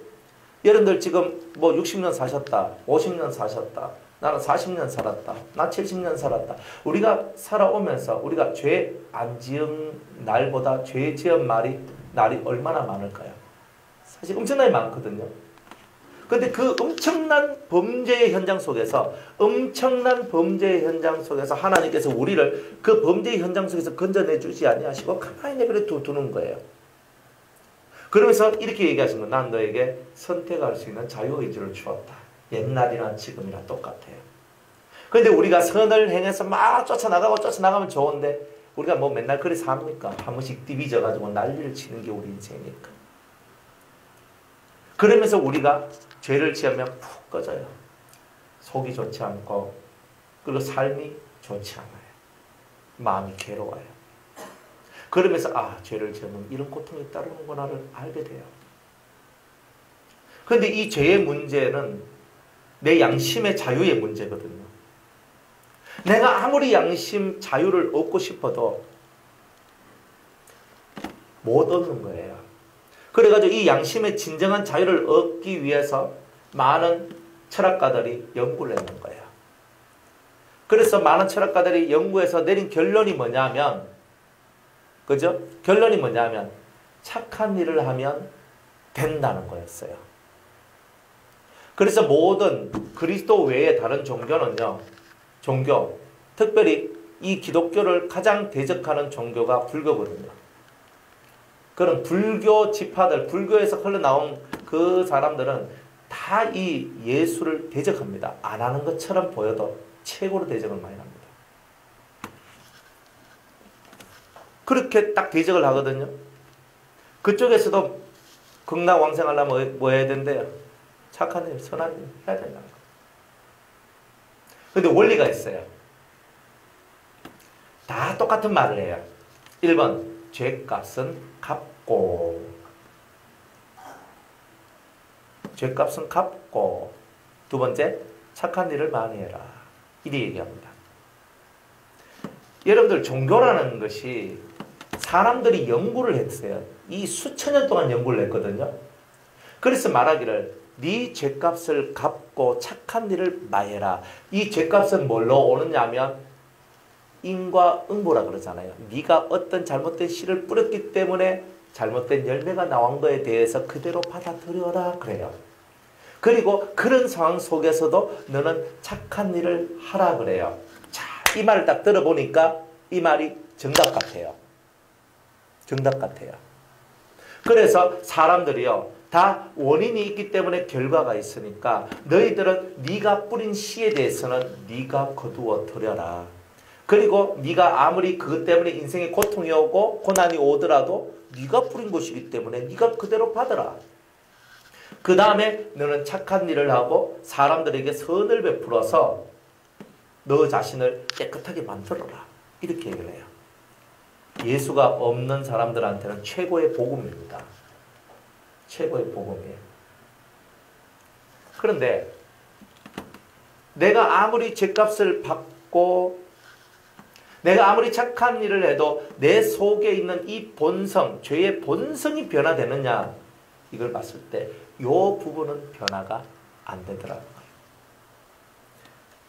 그러면 궁극으로 들어가서 이 인간 세상의 가장 큰 문제가 뭐냐면은 우리는 피조물이요, 하나님은 우리를 창조하신 조물주라는 개념이 없는 상태에서 모든 철학이 종교가 시작이 되었다는 거예요. 근데 우리는 그들보다 나은 게 있어요. 그게 뭐냐면 우리의 모든 시작이 하나님 창조주로부터 시작이 되었다는 것. 이거예요. 우리가 하나님에 의해서 만들어진 영체고 육체예요. 그렇기 때문에 하나님이 모든 것에 키를 갖고 있다는 거예요. 하나님께서 모든 키를 갖고 계셔서 하나님께서 잘못된 것이 있으면 하나님이 우리 인간의 설계도를, 제대로 된 설계도를 다 가지고 계신다는 거예요. 그러니까 내가 어디가 고장나면 이렇게 고쳐야 되고, 이게 부러지면 이렇게 붙여야 되고, 이게 문제가 되면 이건 이렇게 해야 된다는 것을 가장 잘 아시는 분이 바로 하나님이시라는 거예요. 그 하나님, 나를 창조하신 그 창조주로부터 내려오는 것이 아니면 우리의 이 본성 자체가 변화될 수가 없다는 거예요. 그것을 정확하게 깨닫게 해주기 위해서 주님은 자유의지를 100% 사용하고 계시는 거예요. 창조의 신 외에는 나를 완벽하게 수리해 줄 자가 없다. 여러분들 창조의 신이 아니면 여러분을 완벽하게 알지도 못해요. 여러분들 사람의 머리가 뇌세포가 몇 개나 됩니까? 네? 몇 개요? 60조. 세포가 60조 개나 합니다. 여러분들 우리 몸속에 있는 핏줄이요, 얼마나 긴 줄 아십니까? 12만 7,000km인가 6,000km인가 7,000km인가 이래 된대요. 핏줄이. 이 얼마나 정교합니까? 뼈와 뼈 이 하나하나 연결되고 관절이 연결되고 이렇게 만들어진 이 모든 것들이 얼마나 정교합니까? 창조주가 아니면, 진짜 신이 아니면 이렇게 만들어낼 수가 없는 거예요. 저절로 만들어졌다. 거짓말이에요. 그런 거 있을 수 없어요. 그 창조주한테 가야지만 우리가 완벽하게 수리를 받을 수 있는 거예요. 그런데 그 창조주가 우리를 불쌍히 여기고 우리를 사랑하도록 만들어야 되잖아요. 그러려면 그분이 원하시는 대로 가야 되는 거예요. 그래서 이 성경이 우리한테 온 거예요. 그분이 원하시는 방법대로 가는 길이 여기에 기록되어져 있는 거예요. 그분 마음에 들면 완전히 수리해 줘버려요. 그러니까 완벽하게 돼요. 근데 그분이 원하는 대로 안 하면 완전 수리가 안 돼. 부실. 그러니까 기계도 부품 다 낀가 너가 딱딱 쪼아가지고 딱딱딱딱 해가 딱 하니까 삐끄덕 소리 없이 착착 기름칠해가 착착 가는데 나사 하나 풀어지면 이래 되죠? 소리 많이 나죠? 차도 운전해보면 그래요. 자, 정비소에 차 맡겨놨는데 제가 예전에 타이어를 교체를 했는데 그 타이어집에서 타이어를 다 안 쪼는 거라 이거를. 고속도로 파는데 흔들흔들흔들거리는 거예요. 나중에 보니까 막 이게 덜 쪼여가지고 하마터면 죽을 뻔했는 거예요. 그래 그 타이어 지금 다시 난갑니다. 아니 이게 어떻게 이렇게 이거 생명하고 연결된 건데? 제가 옛날에 그 카렌스 탈 때였어요. 아이 그래가지고 막 이래 하는 거야. 나사 하나 안 좋았는데도 이 지경이 되는데 여러분들 몸에 박혀 있어야 될 나사가 한 개씩, 두 개씩, 세 개씩 풀어졌어요. 다른 데는 좀 풀어져도 괜찮아요. 머리가 풀어지면 골치 아픈 거예요. 머리가 나사가 딱 조여져 있었는데 머리가 나사가 안 조여지면 어떻게 돼요? 시급하는 거예요, 우리는. 몸에 여러분들 나사가 덜 조여져 있어요. 그러면 몸이 부실해요. 허리가 아프다, 팔이 아프다, 다리가 아프다, 뭐 배가 아프다, 속이 아프다, 간이 아프다, 심장이 아프다. 아프다는 소리가 왜 그리 많아요? 제대로 돌아가야 되는데. 창조주가 아니면요, 몸도 완전하게 안 됩니다. 여러분들 병원에 가서, 대학병원에 가가지고 수술을 받으면 그 부위 완쾌시키지 다른 부위를 완쾌시키진 않아요. 안 그래요? 하나님은요, 죽었던 나사로 썩어 문드러져서 내장이 썩어 들어가가지고 냄새가 나는 나사로를 완벽하게 재생시켜요. 의사는요, 직장암 걸렸다 하면 직장 잘라내라 합니다. 안 그래요? 잘라내라 그러지 재생은 못 시키잖아요. 그래서 마귀의 최고의 걸작이 뭔지 아십니까? 재생시키는 거예요. 그래가지고 줄기세포 만들고 복제, 인간함정 계속 이런 쪽으로 나가는 이유가 뭐냐면 재생시킬 수 있는 것, 즉 그대로 있는 그것을 그대로 재생시키는 거예요. 하나님은 내 영혼을 소생시키시는데 마귀들은 여러분의 육체를 재생시키는 게 최고의 목표라니까요. 재생하면 어떻게 돼요? 영생이잖아요. 그러니까 세상의 모든 과학은 어디로 가요? 재생으로 가는 거예요.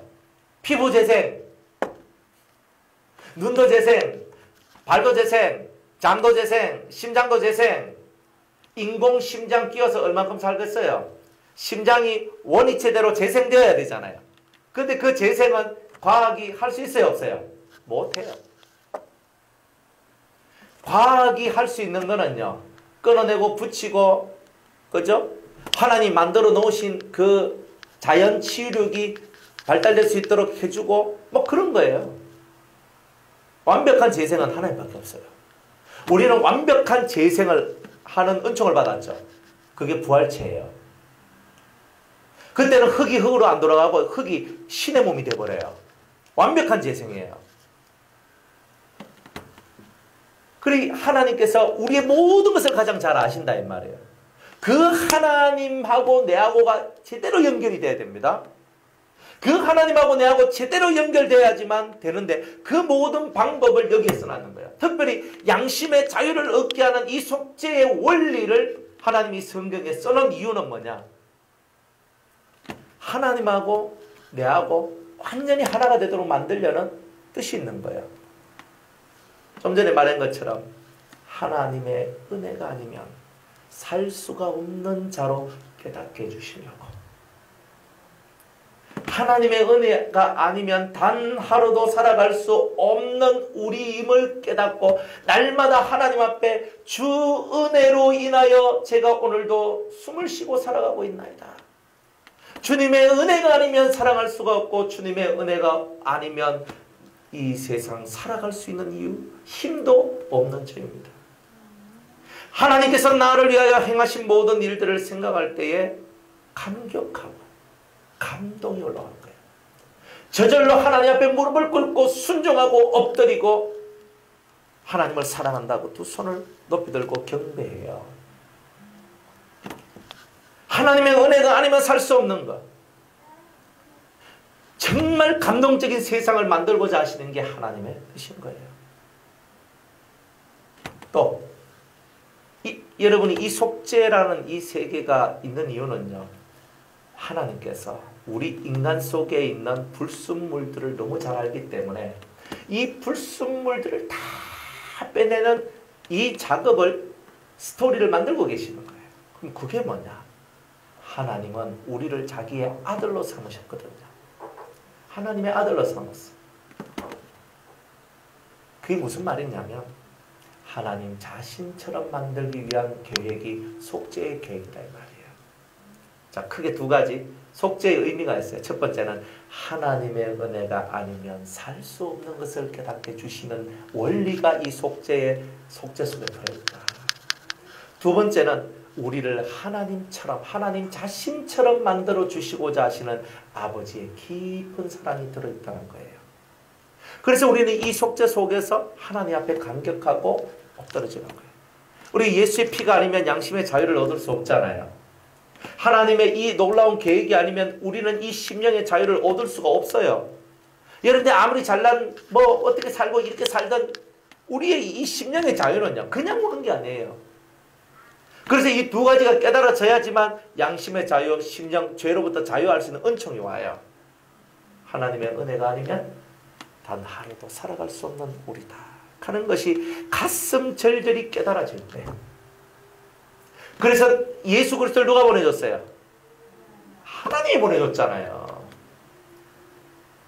예수님이 이거 왜 아꼈어요? 하나님 때문에 온 거예요. 하나님 뜻을 이루기 위해서.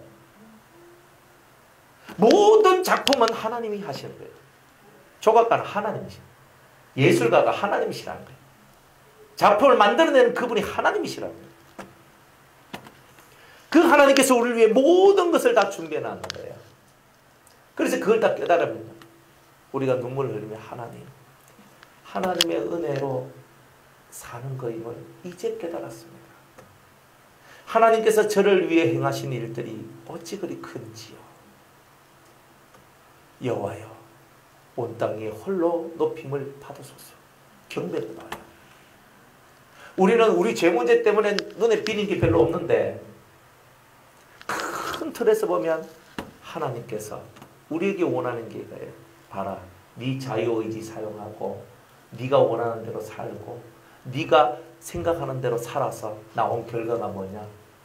파괴입니다. 내 뜻 안에 들어오니 어떻습니까? 좋습니다. 살 것 같습니다. 숨 쉴 것 같습니다. 내가 너에게 베풀어 준 은혜와 사랑이 무엇인지 넌 알겠느냐? 알겠습니다. 이렇게 되어져 나가는 요걸 만들기 위하여, 그래서 하나님의 마음과 인간의 마음이 하나가 되어가는 것. 하나님의 마음과 인간의 마음이 서로 반대쪽에 있거든요. 죄인된 우리는 늘 하나님 반대쪽에서 하나님을 향하여 욕하고 손가락질하는 쪽에 있는데 하나님은 그런 우리들을 위하여서 오늘도 은혜를 베풀어 주고 계시는 거예요. 하나님 은혜 없이는 오늘 하루도 살 수 없습니다. 이게 깨달아졌을 때 여러분들은 하나님을 사랑하게 됩니다. 예수님을 사랑하게 됩니다. 그게 없으면 하루하루 사는 게 지겹고 힘들어요. 누가 내 인생에서 빨리 사라졌으면 좋겠고 누가 내 인생에서 빨리 꺼져졌으면 좋겠다. 그러나 돈은 좀 많았으면 좋겠다. 우리가 이렇게 살아간다면 이거는요, 우리가 이미 짐승이고 우리가 마귀라는 뜻이에요. 마귀가 다 파괴시키지. 하나님은 재생시키잖아요. 하나님은 재생. 그 사람은 그대로 놔두고 살리잖아요. 마귀는요, 파괴시켜요. 그 사람을 그대로 안 둬요. 여러분들 재창조한다는 말은 재생시킨다는 뜻이에요. 그러니까 뭐가 문드러져서 다시 살리고 문드러져서 다시 살리고. 은총은 재생의 은총이에요. 재생되시기 바랍니다. 마음이 재생돼야죠. 사랑의 마음으로. 그죠? 머리가 재생돼야죠. 하나님을 아는 지식의 세계로. 안 그래요? 우리가 살아가는 모든 것들이 하나님 것으로 다 재생되어져요. 그게 창조의 뜻이에요. 원리고.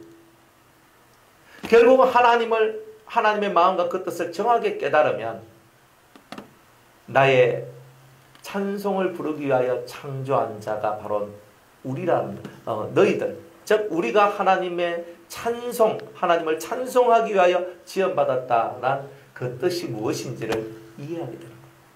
하나님 앞에 영광 돌리는 게 뭡니까? 내가 재생되는 거예요. 원래로 돌아가는 거예요. 하나님이 원하시는 원뜻으로 돌아가는 거예요. 아담과 하와 앞에는요, 두 가지 과일이 있었어요. 두 가지 나무가 있었죠. 하나는 뭐예요? 생명나무. 하나는 선악을 알게 하는 나무. 자, 생명나무에 대한 말이 있어요, 없어요? 없죠? 생명나무에 대해서는 아무 말도 안 해요. 왜? 주님이 우리한테 주신 규례는 선악을 알게 하는 나무의 과실을 따먹지 말라까지가 있는 거예요. 이건 뭐예요? 1단계. 1단계가 통과되어야 2단계가 열리는 거예요. 그러면 하나님께서 인간에게 원하신 것이 뭐냐? 선악과를 따먹지 말라가 되면 말라. 그래서 이 말씀을 끝까지 지켜나갔으면 마귀가 와서 뱀이 와서 어떤 유혹을 해도 그것을 끝까지 지켜나갔으면 이 선악과를 따먹지 않는 이 은혜로만 이 훈련을 잘 받음으로 말미암아 생명과를 따먹을 수 있는 은혜를 주셨을 거 아닙니까? 성경에 그런 말 없어요. 그렇지만 생명과도 먹으라고 하나님이 심어놓은 거 아니겠어요? 안 그렇습니까? 생명과는 폼으로 심어놨겠습니까? 선악과를 따먹지 않는 자에게 주어지는 것이 생명과라는 의미지요. 그러니 만약 아담이 하와가 그 뱀의 유혹 속에서 넘어가지 않고 끝까지 선악과를 따먹지 않았더라면 아마 때가 되었으면 그 모든 연단의 시간들이 지나가고 난 다음에 하나님께서 아담한테 아담아 내가 너에게 선물을 주겠다. 무엇입니까? 동상 중앙에 있는 나무의 실과는 따먹지 말라 그랬는데 그죠? 동상 중앙에 있는 실과는 선악과도 있고 생명과도 있어요. 다 먹지 마라 그랬는데 내가 너에게 명령한 가장 근본적인 선악과를 따먹지 말라 했던 이 명령을 지켰으니 내가 너에게 이 생명과를 주어 영생하도록 만들겠다. 너는 육이 있는 신이 되어라. 이거를 만들려고 했던 거예요, 하나님이. 그런데 디비저가 확 넘어갔어요. 넘어가니까 원래 프로젝트는 항상 유효하죠. 이걸 알아야 돼요. 재생. 원래 프로젝트는 유효한 거예요. 유효해. 그러면 지금 이 시대는 예수 그리스도의 보혈과 그를 통하여 내려오는 일곱 성령의 역사를 통해서 우리의 속에 들어있는 일곱 가지 악성이 뽑혀져 나가고 그리스도의 영이 우리 속에 들어와서 완벽하게 좌정하시면 그죠? 그러면 어떻게 돼요? 우리 몸이 원래 하나님이 계획하셨던 그 썩지 아니할 몸, 죽지 아니할 몸, 신의 몸으로 원래 들어가는 거예요. 그게 원한 대로 가는 거예요. 하나님은 계획을 수정하지 않습니다. 완벽한 하나님이 인간을 위한 이 엄청난 계획, 인간을 자기처럼 만들고자 하시는 이 계획을 이루기 위해서 옛날에는 선악과만 안 따먹었으면 됐는데 이제는 죄가 들어왔기 때문에 죄와 싸워서 이기는 이 훈련을 안 하면 안 되는 거예요. 죄와 싸워서 이기고 이기되 나의 힘이 아니라 내 자력, 내 자신의 힘으로 이기는 것이 아니라 하나님이 주신, 창조주가 주신 그 진실한 힘을 받고 그 죄, 하나님을 대적하는 것들과 싸워서 이긴 자에게 하나님께서는 선악과를 따먹지 않은, 이미 따먹은 것을 다 없애고 선악과를 따먹지 않은 그 상태의 자기로 만든 너희에게 내가 아담에게 주고자 했던 그 생명과를 내가 너에게 주노라. 그게 골로새서 3장 3절의 말씀이에요. 지금은 하나님께서 자신 속에 생명을 감춰 놓으셨다가 그리스도께서 재림하실 때, 강림하실 때에 우리가 들림받아 올라가면서 하늘에서 하나님께서 감춰 놓았던 생명, 그 생명과예요. 그 생명을 우리한테 부여주시면서 우리 몸이 썩지 아니할 몸으로, 죽지 아니할 몸으로, 신의 몸으로 우리의 몸이 바뀌어져 가는 거예요. 이게 뭐냐? 원한 대로 하나님의 목적하신 대로 이루시는 거예요.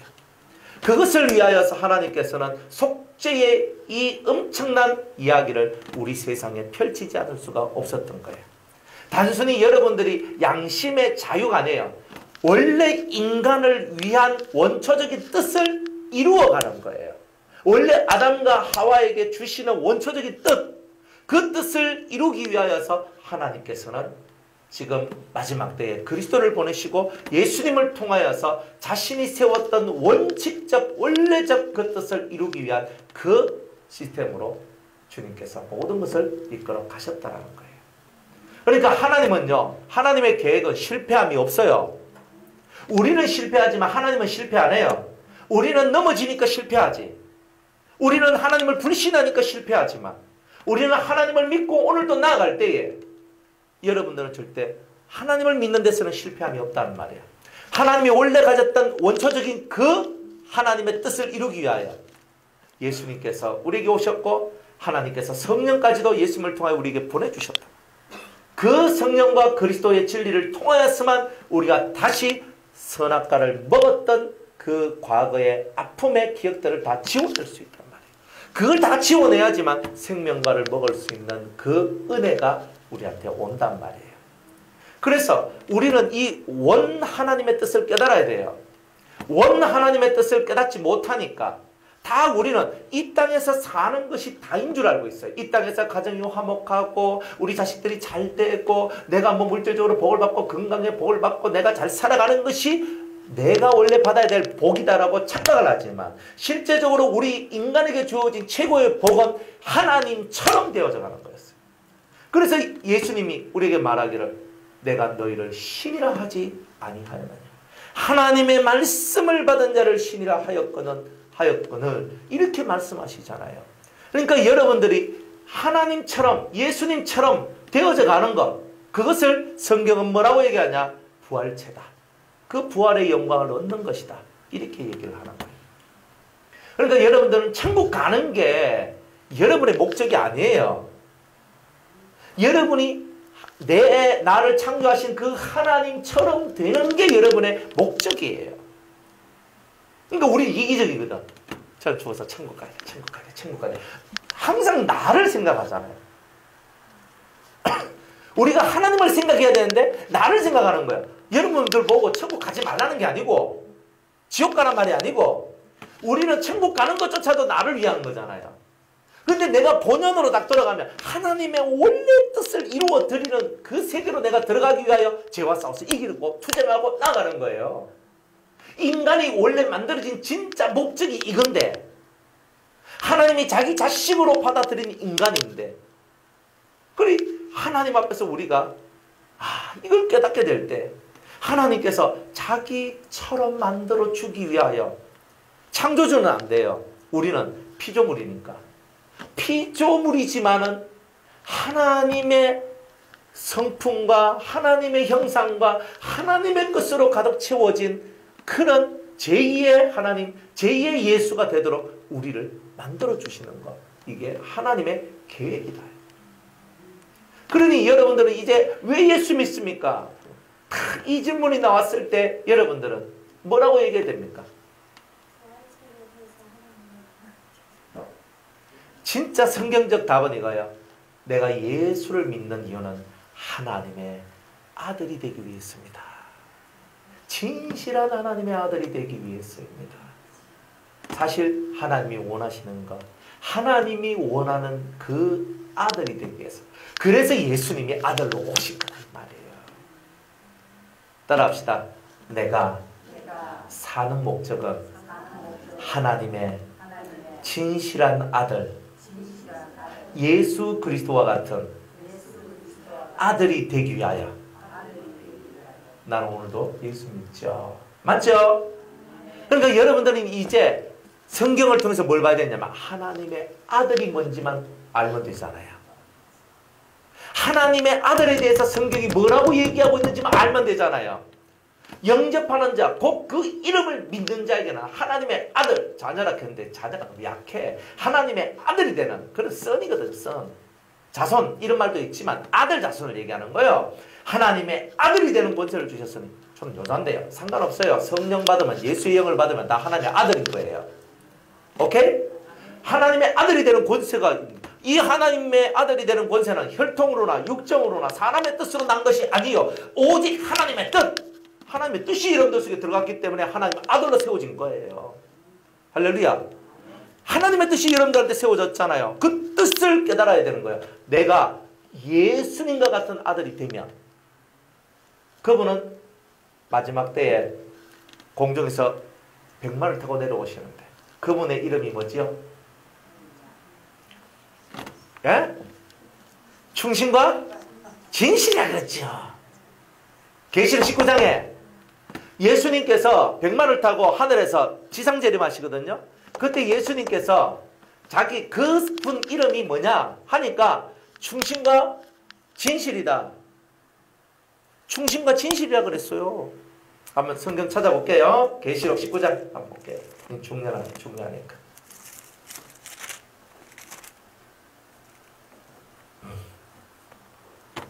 11절, 19장 11절.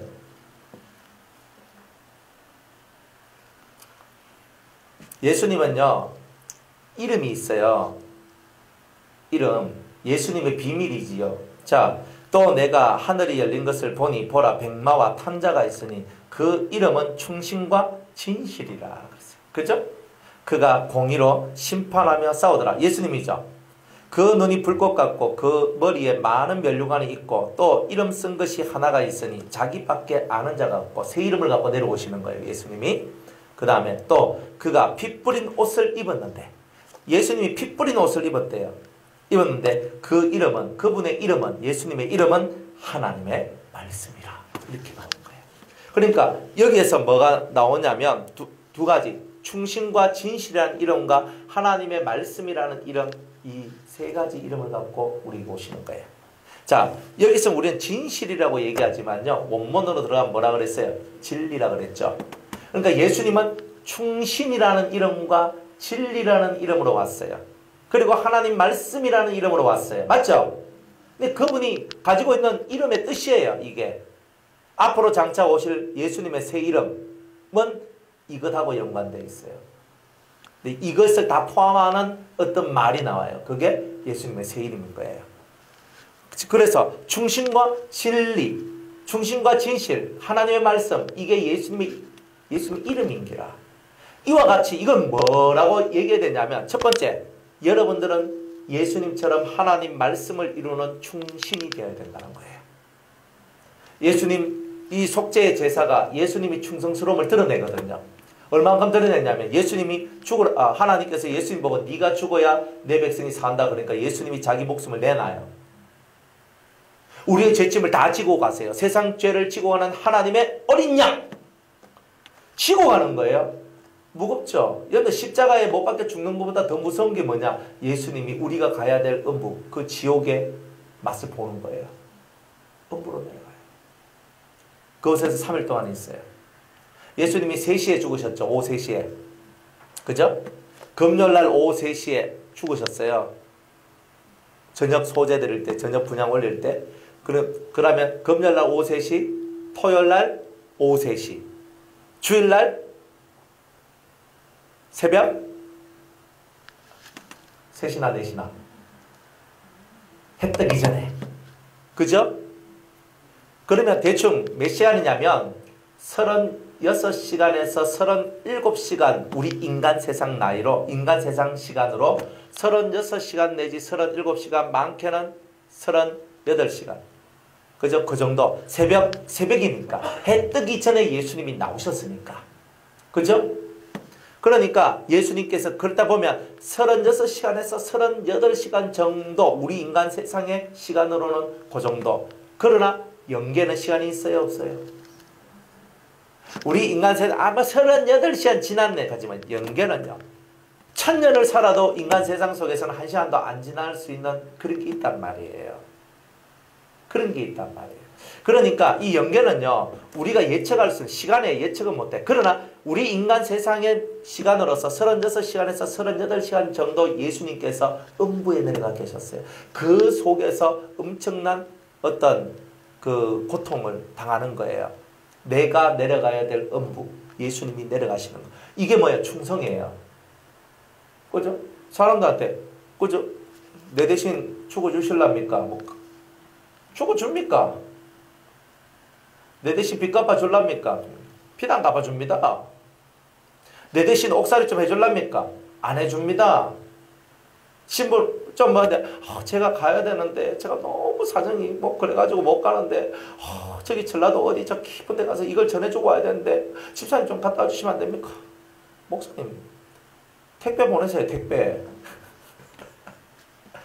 우리는 그런 부탁 하나도 못 들어주는 우리가 이 인류의 죄짐을 지고 산다는 것 자체가, 그렇게 가는 것 자체가 불가능한 내용이잖아요. 근데 예수님은 자기를 희생하고 자기를 다 내어줘요. 자기를 희생하고 자기를 다 내어줘요. 그게 예수님이에요. 그 예수님을 여러분들이 여러분 속에 들어와야 돼요. 자기 희생 없어. 그럼 예수가 아니죠.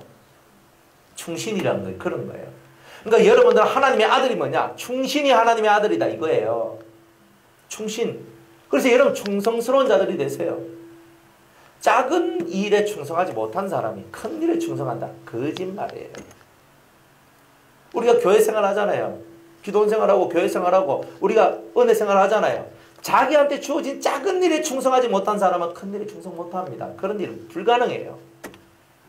오늘까지 많은 사람을 보았지만 작은 일에 충성을 잘하는 사람 큰 일 잘합니다. 근데 작은 일 이런 건데 뭐가 나 그래 이런 사람은 큰 일 저도 못합니다. 지금 우리가 하고 있는 모든 일들은 다 작은 일입니다. 큰 일은 언제 해요? 네? 큰 일 언제 해요? 권사님, 큰 일 언제 합니까? 예? 큰 환란이 올 때 큰 일을 해요. 또 언제 여러분들은 큰 일을 할까요? 작은 일에 충성한 여러분들이 때가 되면 큰 일을 하게 될 거죠. 그렇죠. 하나님 나라가 설 때. 그때가 언제예요? 천년왕국 때. 그래서 어떤 귀인이 왕위를 받아오려고 외국으로 떠날 때에 자기의 종 10명한테 다 한 문화씩 주고 떠납니다. 그가 왕위를 받아오니까 한 마늘알과 한 문화를 갖고 10문화를 남긴 자한테는 10고를 다스릴 수 있는 권세를 주고, 한 문화 가지고 5문화를 남긴 자는 5고를 다스릴 수 있는 은혜를 줘요. 큰 일을 하게 하는. 한 문화는 작은 일이에요. 그러나 그것을 통하여서 10고를 다스리고 5고를 다스리고 1고를 다스릴 수 있는 은총을 주시는 거예요. 그래 우리가 지금 우리 시대에 이 세대에서 하는 수많은 일은요, 나중에 천년왕국 때 우리가 왕노릇을 하며 큰 하나님의 일을 하기 위하여 지금 우리가 준비하고 있고 작은 일로 충성을 배우고 있는 시간들이 되는 거예요. 진실로.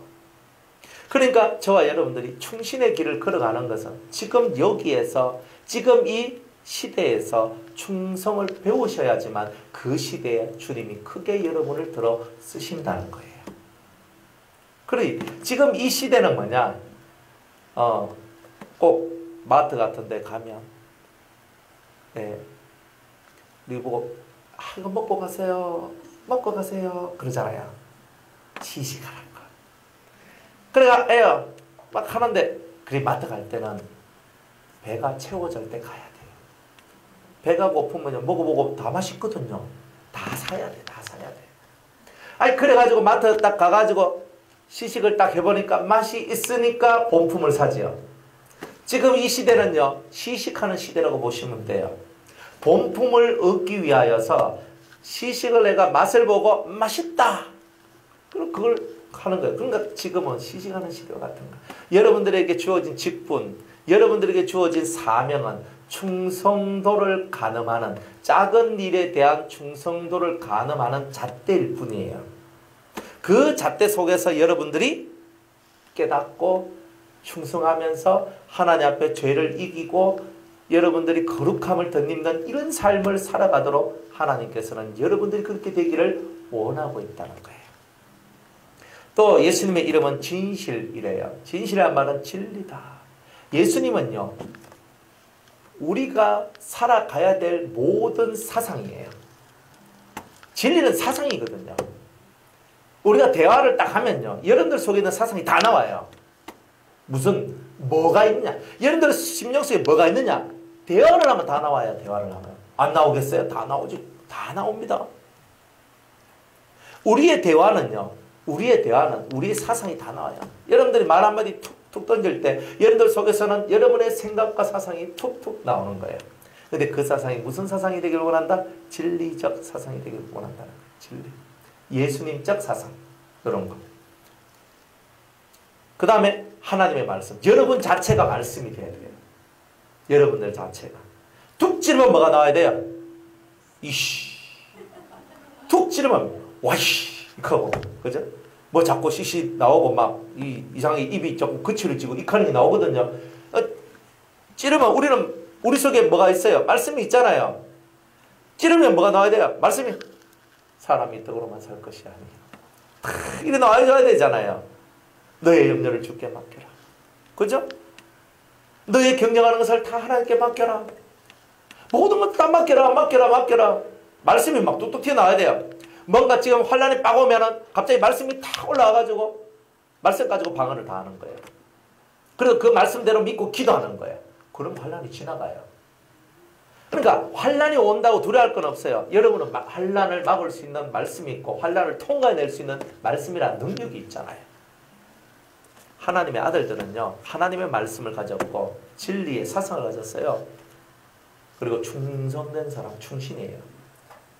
그러니까 이것들을 확실하게 여러분들이 가지고 계셔야 돼요. 성경을 정확하게 여러분이 이해를 하고 계셔야 돼요. 썩을 것을 위해서 일하지 말고 썩지 아니할 것을 위하여 일하라 하시죠. 그러면 목사님 그러면 우리 밥 먹고 살아야 되는데 일하지 말란 말입니까? 네 중심이 뭐냐 이 말이에요. 너는 먹고 살기 위해서 일하나 아니면 주님을 위해서 너는 일을 하고 주님을 위해서 훈련받는 장소가 너의 직장이고 너의 사업터고 너의 가정이냐. 개념이 달라져요. 뭐가 옳은 것인지 하나님 뭘 원하는지. 이 교회가 이 기도원이 여가 훈련의 장소죠. 여러분이 연단받는 장소예요. 저는 뭐냐면은 저는 사포 연마석이에요. 연마석. 그죠? 여러분들하고 저하고 디디디디디디 끓이면서 그친 것들이 사라져요. 하나님이 그렇게 지금 역사하는 거예요. 지금 제가 여러분들한테 이런 설교도 하고 저런 설교도 하고 이런 말도 저런 말도 하고 부드러운 말도 하고 거친 말도 쓰고 수많은 것들을 하잖아요. 연마석이에요. 연마석. 거기서 여러분이 통과가 되느냐 못하느냐. 나는 뭐 밀지 마. 나는 싫어. 아파. 깨지 마. 두드리지 마. 하지 마. 안 하죠. 하지만 발전 없어요. 말씀을 듣고 갈리워져야 돼요. 갈리워져야 돼요. 근데 나무 가지고 상을 만드는데 상을 탁 해가지고 나무까지 탁 해가 탁 만들었어요. 그대로 씁니까? 아니에요. 여기다 아는 사람도 알아요. 일단 굵은 사포 가지고 막 빡빡 밀어요. 밀고 그 다음에 중간 사포가 탁 밀고 그 다음에는 아주 부드러운 사포가 싹 밀어 탁 하고 좀 맨들맨들하게 만들어 놓고 그 위에 뭐 칠해요? 니스 쫙 발라요. 그러면은 상을 하나 나오는 거예요. 제대로 작품이 되면요 일단 여러분이 나무가 되어서 깎여져야 돼요. 깎이지 않는 나무 잘라내지 않고 규격대로 맞춘 나무가 아니면 설계도대로 맞춰진 나무가 아니면 못 써요. 그리고 못을 쳐야지. 나와야지. 연결하려고 하니까 소리가 나지요. 그리고 빽빽하면 사포가 막 밀어. 막 갈리는 거예요. 막 갈려. 옆에 얼굴 갈린다고 해보세요. 확 갈려봐요. 좋겠습니다. 두드리면서 이걸 조금 탱글탱글하게 해야 되는데 주님은요 사포가 막 확 밀어버린다니까요. 그러고 난 다음에 이제 마지막에 리서치를 하는 거예요. 그래 우리가 변형되지 않도록 하기 위해서 마지막 작업 리서치까지 쫙 해줘요. 거기에다가 색깔을 좀 넣어주면 색깔이 바뀌어요. 그래 이런 거 하는데 나는 원래 내 모습 갖고 있을래요. 이런 사람은요 밥상 하나도 안 된다니까요. 적어도 다른 사람 밥 먹을 때 뭐 좀 도움이 될 만한 밥상이라도 돼야 될 거 아닙니까?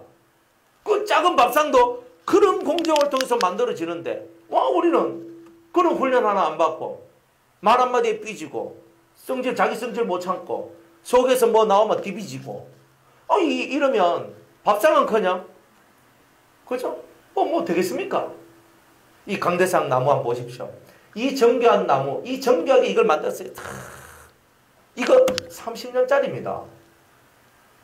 30년이 지나도 조금은 험해졌지만 그래도 다 쓸만하잖아. 익혀도 이거 괜찮단 말이에요. 정교하게 만들고 잘 만들었으니까 30년이 지나도 괜찮은 거잖아요. 여러분들이 잘 만들어지면 30년이 가든 100년이 가든 변질 없이 잘 가지 않겠어요? 그러니 오늘 우리가 하나님의 아들됨이 우리 인생의 목적이다. 저는 진짜 하나님 아들 되겠습니다. 가짜는 싫습니다. 짝퉁은 싫습니다. 미스끄무리한 거 싫습니다. 저는 확실하게 닮은 것. 확실하게. 그렇죠? 그래서 이 속죄의 의미, 하나님이 왜 이 속죄의 역사, 예수님을 십자가에 못 박혀 죽이는 이 속죄의 역사를 만들어냈을까? 거기에 대한 제대로 된 의미 두 가지. 하나님의 은혜가 아니면 살 수 없다는 것. 그리고 두 번째는 하나님 자신처럼 우리를 만들어 주시려는 계획. 이 두 가지 때문에 우리를 위하여 예수님을 보내주셨고 예수 믿고 새 사람이 되고 하나님 아들 되도록 만들어 주셨다. 이걸 깨달으시고 속죄의 의미부터 깨닫고 저녁 시간에는 본격적으로 속죄에 대한 얘기를 함께 나누도록 하겠습니다. 감사합니다.